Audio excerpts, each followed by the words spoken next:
வணக்கம். திருத்தப்பட்ட உணவு பாதுகாப்பு மசோதாவுக்கு மத்திய அமைச்சரவை ஒப்புதல் அளித்துள்ளது. இதையடுத்து வரும் வெள்ளிக்கிழமைக்குள் இந்த மசோதா நாடாளுமன்றத்தில் தாக்கல் செய்யப்படும் என உணவுத்துறை அமைச்சர் KV தாமஸ் தெரிவித்துள்ளார்.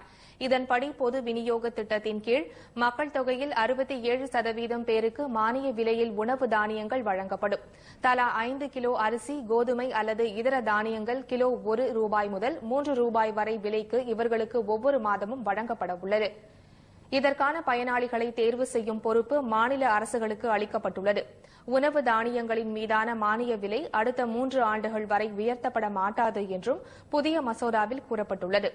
புதிய உணவு பாதுகாப்பு திட்டம் அமலுக்கு வந்தாலும் மாநிலங்களுக்கு ஏற்கனவே வழங்கப்பட்டு வரும் உணவு தானிய ஒதுக்கீடு குறைக்கப்பட மாட்டாது எனவும் புதிய மசோதாவில் தெரிவிக்கப்பட்டுள்ளது.